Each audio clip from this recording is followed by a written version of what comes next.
नमः शिवाय। शिवजी सदा सहाय। ओम नमः शिवाय। गुरुजी सदा सहाय। देवी के क्रिया योग का वर्णन, देवी की मूर्ति एवं मंदिर के निर्माण, स्थापन और पूजन का महत्व, परा अम्बा की श्रेष्ठता, विभिन्न मासों और तिथियों में देवी के व्रत, उत्सव और पूजन आदि के फल तथा इस संहिता के श्रवण एवं पाठ की महिमा।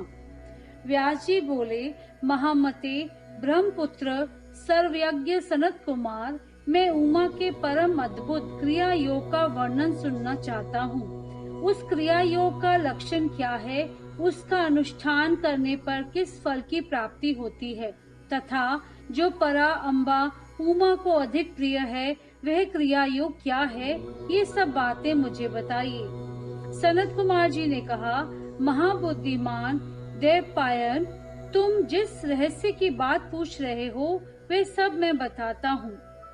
ध्यान देकर सुनो। ज्ञान योग्य, क्रिया योग्य, भक्ति योग्य, ये श्री माता की उपासना के 3 मार्ग कहे गए हैं जो भोग और मोक्ष देने वाले हैं। चित्त का जो आत्मा के साथ संयोग होता है उसका नाम ज्ञान योग है। उसका वह वस्तु के साथ जो संयोग होता है उसे क्रिया योग कहते हैं। देवी के साथ आत्मा की एकता की भावना को भक्ति योग माना गया है। तीनों योगों में जो क्रिया योग है उसका प्रतिपादन किया जाता है। कर्म से भक्ति उत्पन्न होती है, भक्ति से ज्ञान है और ज्ञान से मुक्ति होती है, ऐसा शास्त्रों में निश्चय किया गया है। मुनिश्रेष्ठ, मोक्ष का प्रदान कारण योग्य है, परंतु योग के ध्येय का उत्तम साधन क्रिया योग है। प्रकृति को माया जाने और सनातन ब्रह्म को मायावी अथवा माया का स्वामी समझें। उन दोनों के स्वरूप को एक दूसरे से अभिन्न जानकर मनुष्य संसार बंधन से मुक्त हो जाता है। काली नंदन, जो मनुष्य देवी के लिए पत्थर, लकड़ी अथवा मिट्टी का मंदिर बनाता है, उसके पुण्य फल का वर्णन सुनो। प्रतिदिन योग के द्वारा आराधना करने वाले को जिस महान फल की प्राप्ति होती है वह सारा फल उस पुरुष को मिल जाता है जो देवी के लिए मंदिर बनवाता है।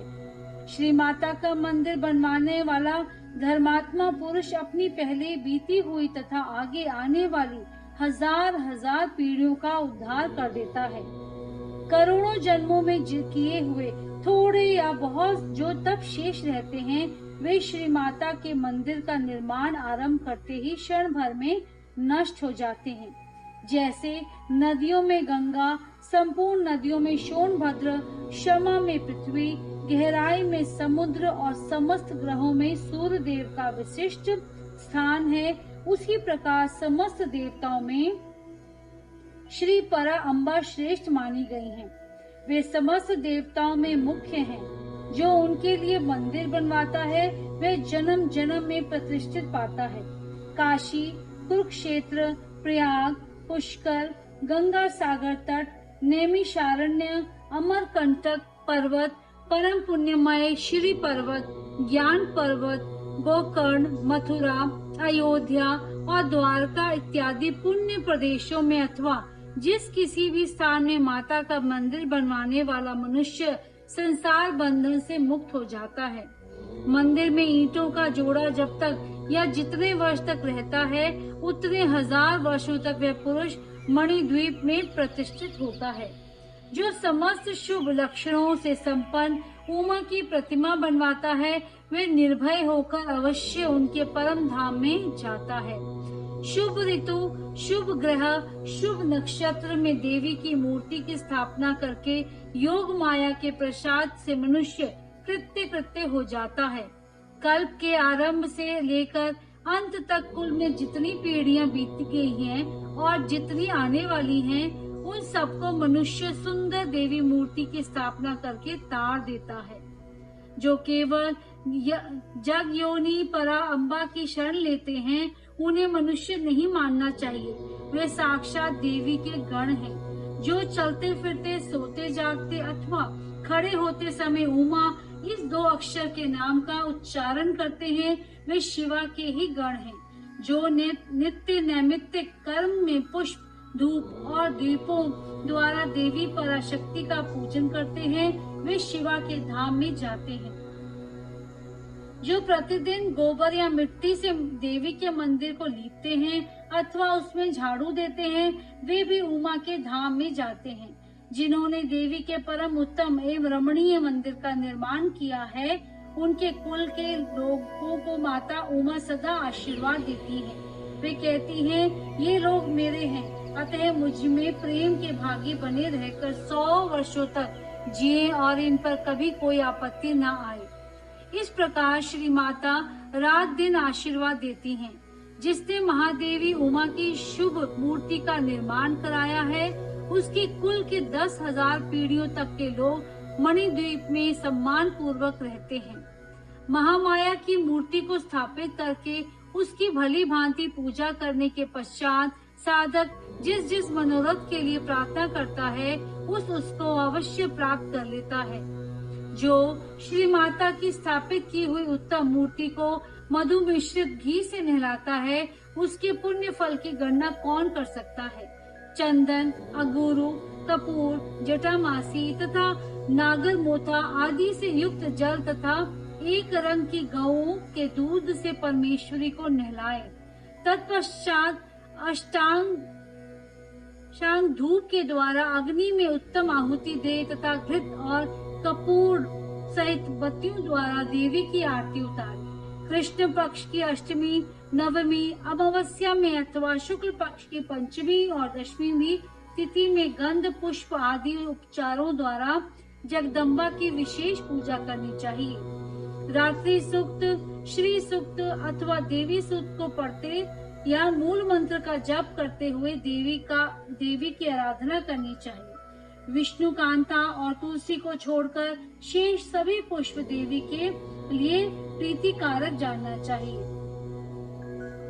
कमल का पुष्प उनके लिए विशेष प्रतीकारक होता है। जो देवी को सोने चांदी के फूल चढ़ाता है वे करोड़ों सिद्धों के से युक्त उनके परम धाम में जाता है। देवी के उपासकों को पूजन के अंत में सदा अपने अपराधों के लिए क्षमा प्रार्थना करनी चाहिए। जगत को आनंद प्रदान करने वाली परमेश्वरी प्रसन्न हो इत्यादि वाक्यों द्वारा स्तुति एवं मंत्र पाठ करता हुआ देवी के भजन में लगा रहने वाला उपासक उनका इस प्रकार ध्यान करे। देवी सिंह पर सवार है, उनके हाथ में अभय एवं वर की मुद्राएं हैं तथा वे भक्तों को अभीष्ट फल प्रदान करने वाली है। इस प्रकार महेश्वरी का ध्यान करके उन्हें नैवेद्य के रूप में नाना प्रकार के पके हुए फल अर्पित करें। जो परमात्मा शंभु शक्ति का नैवेद्य भक्षण करता है वह मनुष्य अपने सारे पाप को धोकर निर्मल हो जाता है। जो चैत्र शुक्ल तृतीया को भवानी की प्रसन्नता के लिए व्रत करता है वह जन्म मरण के बंधन से मुक्त हो परम पद को प्राप्त होता है। विद्वान पुरुष इसी तृतीया को दोलोत्सव करे, उसमें शंकर सहित जगदम्बा उमा की पूजा करे। फूल, कुमकुम, वस्त्र, कपूर, अगुरु, चंदन, धूप, दीप, नैवेद्य, पुष्प, हार तथा अन्य गंध द्रव्यों द्वारा शिव सहित सर्व कल्याणकारिणी महामाया महेश्वरी श्री गौरी देवी का पूजन करके उन्हें झूले में झुलाएं। जो प्रतिवर्ष नियम पूर्वक उत्तर तिथि को देवी का व्रत और दोलोत्सव करता है उसे शिवा देवी संपूर्ण अभीष्ट प्रदान देती हैं। वैशाख मास के शुक्ल पक्ष में जो अक्षय तृतीया तिथि आती है उसमें आलस्य रहित हो जो जगदम्बा का व्रत करता है तथा बेला, मालती, चंपा, जपा, बंदूक और कमल के फूलों से शंकर सहित गौरी देवी की पूजा करता है वे करोड़ों जन्मों में किए गए मानसिक, वाचिक और शारीरिक पापों का नाश करके धर्म, अर्थ, काम और मोक्ष इन चारों पुरुषार्थों को अक्षय रूप में प्राप्त करता है। ज्येष्ठ शुक्ल तृतीया को व्रत करके जो अत्यंत प्रसन्नता के साथ महेश्वरी का पूजन करता है उसके लिए कुछ भी असाध्य नहीं होता। आषाढ़ के शुक्ल पक्ष की तृतीया को अपने वैभव के अनुसार रथोत्सव करें। यह उत्सव देवी को अत्यंत प्रिय है। पृथ्वी को रथ समझे, चंद्रमा और सूर्य उसके पहिए जाने, वेदों को घोड़े और ब्रह्मा जी को सारथी माने। इस भावना से मणि जड़ित रथ की कल्पना करके उसे पुष्प मालाओं से सुशोभित करें। फिर उसके भीतर शिवा देवी को विराजमान करें। तत्पश्चात बुद्धिमान पुरुष ये भावना करे कि पराम्बा उमा देवी संपूर्ण जगत की रक्षा के लिए उसकी देखभाल करने में निमित्त रथ के भीतर बैठी हैं। जब रथ धीरे धीरे चले तब जय जयकार करते हुए प्रार्थना करें, देवी दीन वत्सल्य, हम आपकी शरण में आए हैं, आप हमारी रक्षा कीजिए, आप हमारी रक्षा कीजिए। इन वाक्यों द्वारा देवी को संतुष्ट करें और यात्रा के समय नाना प्रकार के बाजे बजवाएं। ग्राम या नगर की सीमा के अंत तक रथ को ले जाकर वहां उस रथ पर देवी की पूजा करें और नाना प्रकार के स्तोत्रों से उनकी स्तुति करके फिर उन्हें वहां से अपने घर ले आएं।